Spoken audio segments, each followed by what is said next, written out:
غيرك بيعمل نفس اللي انت بتعمله ومع ذلك وصل وانت لسه محلك سر. هو انا ليه مش عارفه احقق احلامي؟ السؤال ده شغل بالنا كلنا لما تلاقي نفسك بتشتغل وبتتعب وبتدرس وبتجتهد ومع ذلك مش عارف توصل لأي حاجة.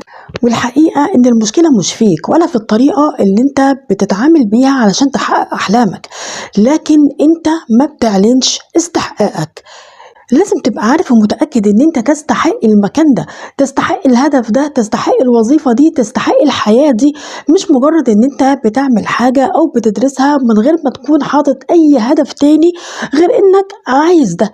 لا، لازم تؤمن بقدراتك. ربنا عز وجل لما قال في حديث القدسي: انا عند حسن ظن عبدي بي فليظن بي ما شاء.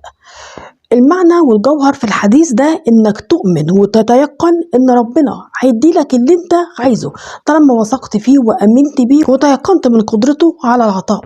ولو طبقت القاعدة دي وامنت بنفسك هتوصل لأبعد ما تتخيل. لازم تؤمن بنفسك، قدر نفسك، قدر قدراتك، لانك لو ما امنتش وقدرت نفسك عمر ما في اي حد في الدنيا هيقدرك او هيعترف انك كويس وموهوب في حياتك. صدق نفسك، صدق حلمك، وآمن إنك تستحق.